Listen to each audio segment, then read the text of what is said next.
Un curso de milagros. Libro de texto. Capítulo 4.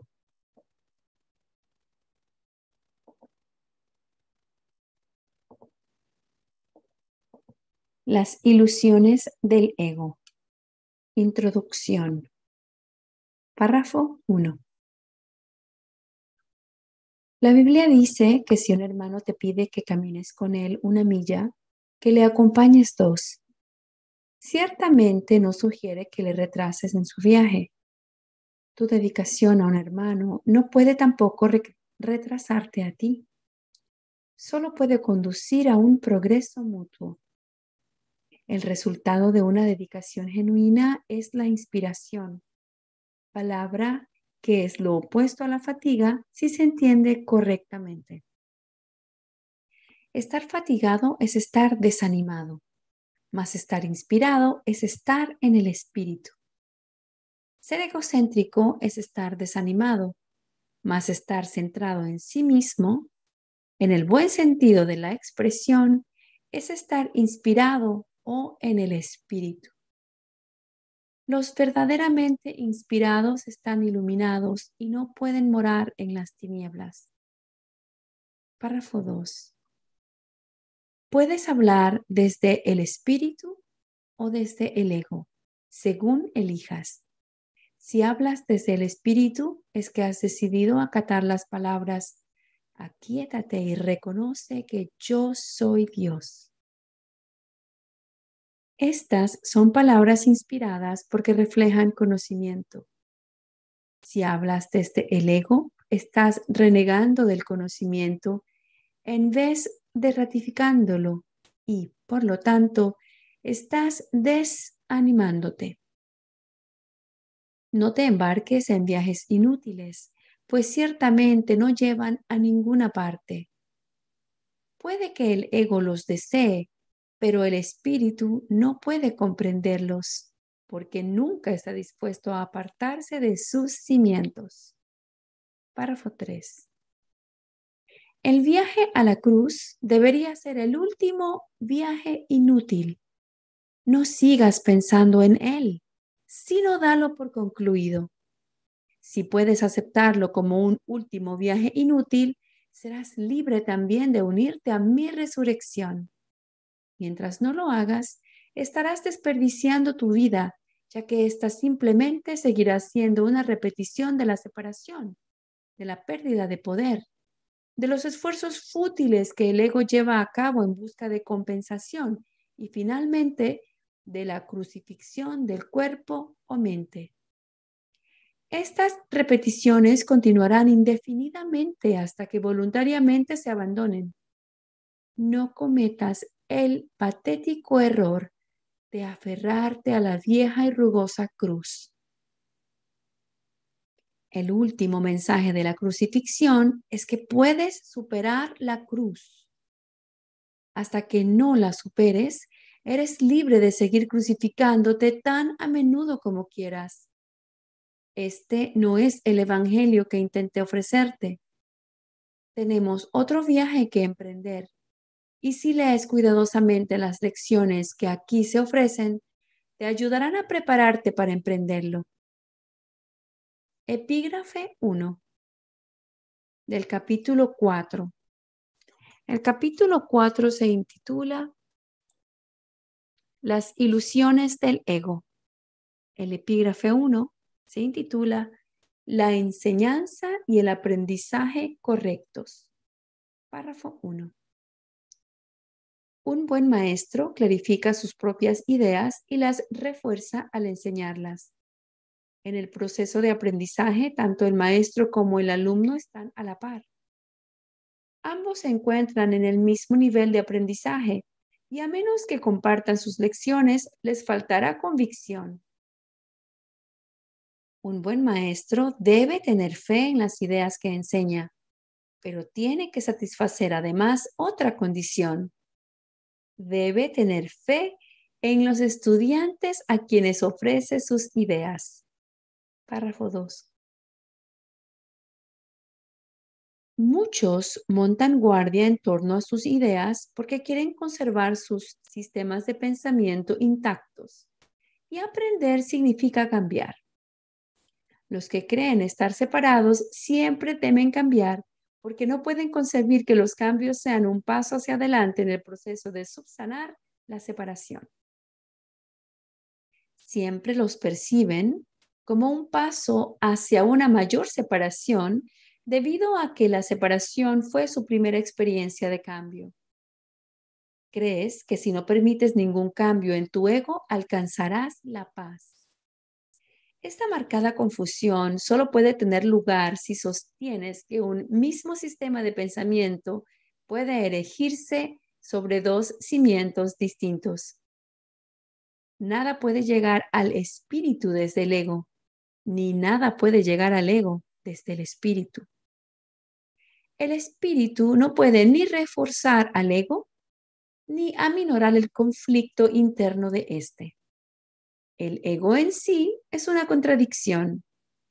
Tu falso ser y el ser de Dios están en oposición y lo están con respecto a sus orígenes, rumbos y desenlaces. Son fundamentalmente irreconciliables porque el espíritu no puede percibir y el ego no puede gozar de conocimiento. No están, por lo tanto, en comunicación, ni nunca lo podrán estar. Sin embargo, el ego puede aprender, aun cuando su hacedor esté equivocado. No obstante, no puede hacer que lo que fue infundido con vida sea completamente exánime. Párrafo 3. El espíritu no tiene necesidad de que se le enseñe nada, pero el ego sí. El proceso de aprender se percibe en última instancia como algo aterrador porque conduce no a la destrucción del ego, sino al abandono de éste a la luz del espíritu. Este es el cambio que el ego no puede sino temer, puesto que no comparte mi caridad. La lección que yo tuve que aprender es la misma que tú tienes que aprender ahora, y puesto que la aprendí, puedo enseñártela. Nunca atacaré a tu ego, si bien estoy tratando de enseñarte cómo surgió su sistema de pensamiento. Cuando te recuerdo tu verdadera creación, tu ego no puede por menos que reaccionar con miedo. Párrafo 4. Aprender y enseñar son los mayores recursos de que dispones ahora, porque te permiten cambiar de mentalidad y ayudar a otros a hacer lo mismo. Negarte a cambiar de mentalidad no conseguiría probar que la separación no ocurrió. El soñador que duda de la realidad de su sueño mientras todavía está soñando, no está realmente sanando su mente dividida. Tú sueñas con un ego separado y crees en el mundo que se basa en él. Todo ello te parece muy real. No puedes deshacerlo sin cambiar de mentalidad al respecto.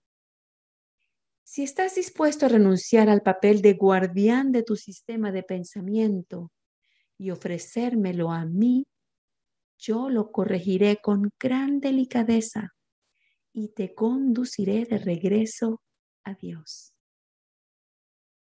Párrafo 5.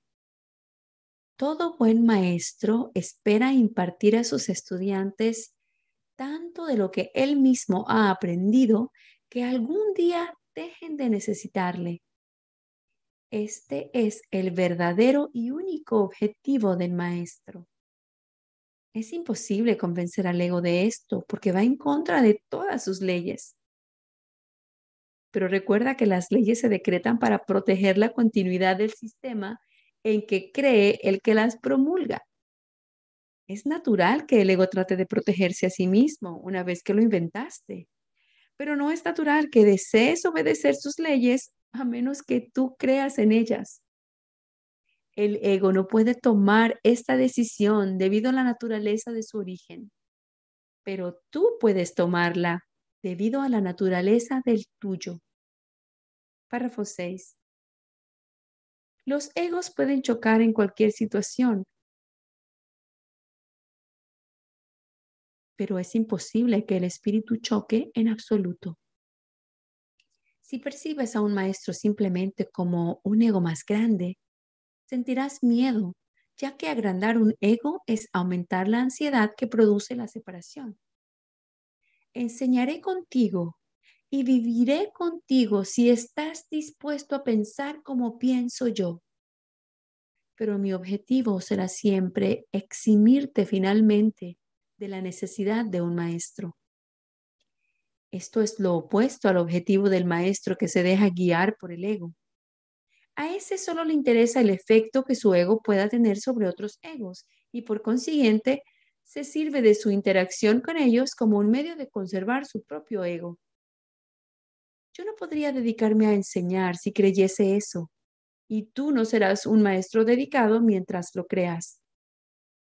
Si me percibe, rectifico, se me percibe constantemente como un maestro al que hay que exaltar o rechazar, pero yo no acepto ninguna de esas dos percepciones de mí mismo.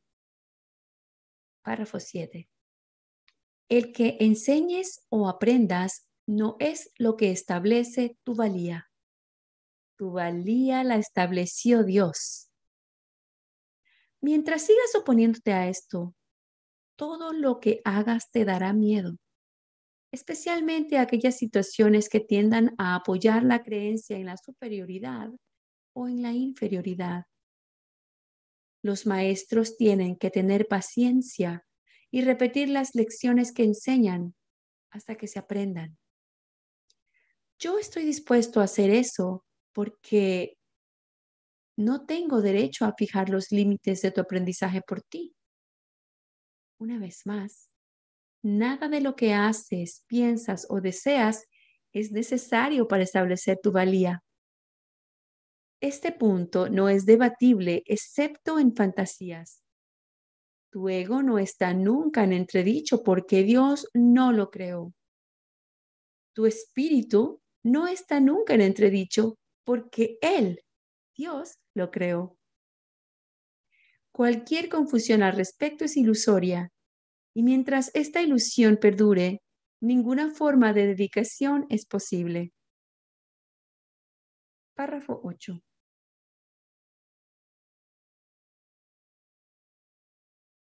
El ego trata de convertir todas las situaciones en elogios para él, a fin de superar sus propias dudas, y seguirá lleno de dudas mientras tú sigas creyendo en su existencia.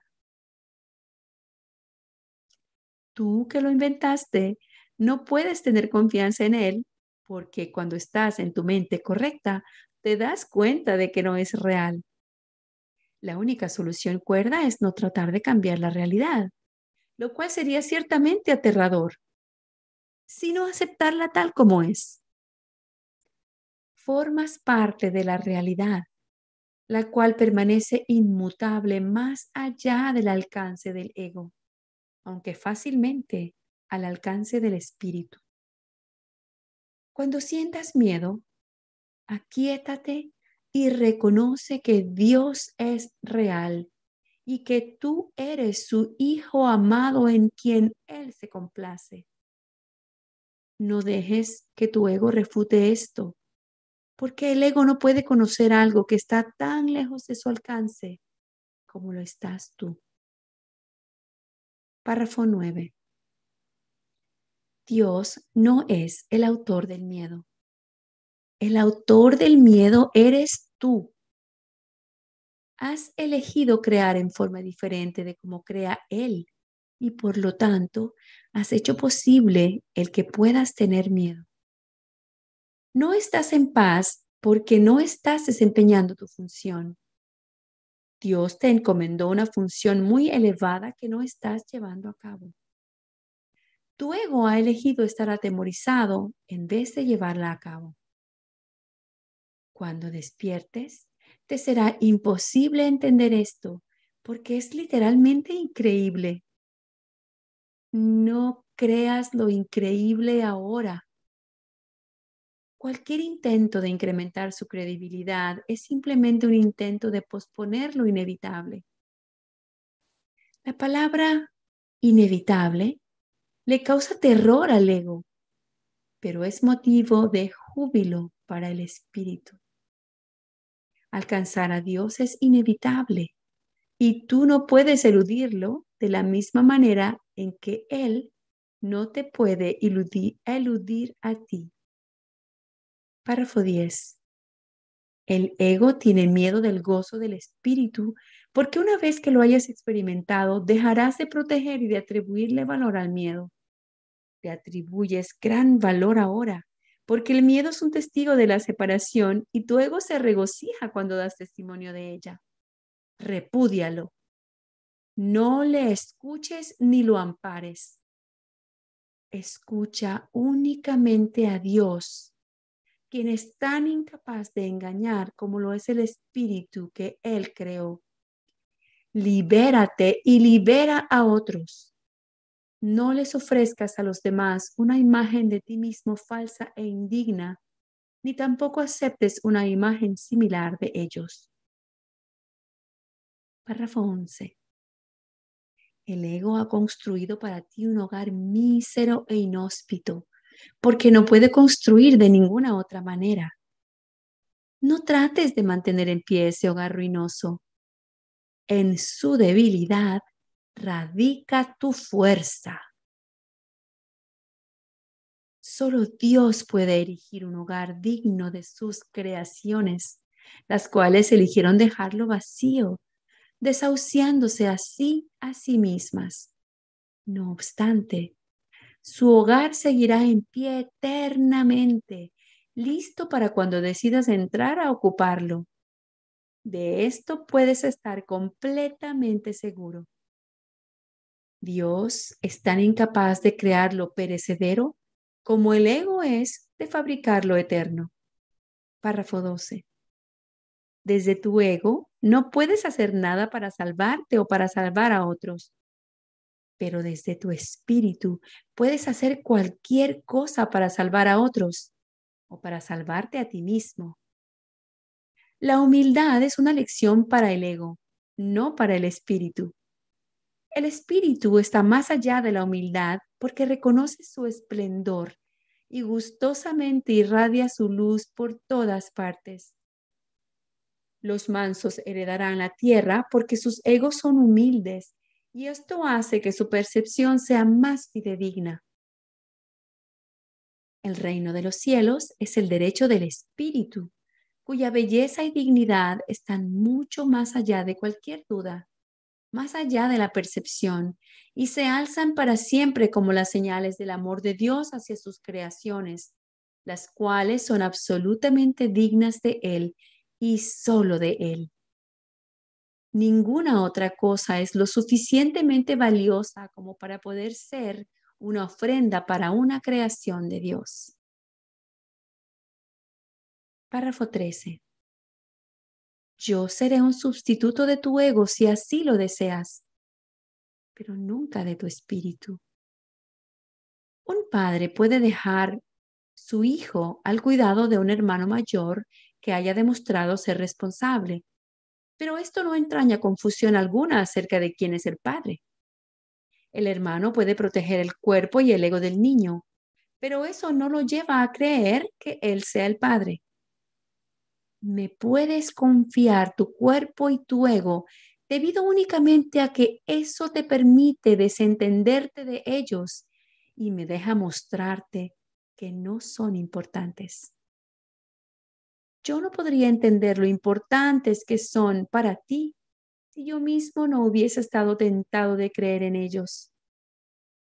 Aprendamos juntos esta lección para que juntos podamos liberarnos de tu cuerpo y de tu ego. Necesito maestros dedicados que compartan mi objetivo de sanar a la mente. El espíritu no tiene ninguna necesidad de que ni tú ni yo lo protejamos. Recuerda lo siguiente.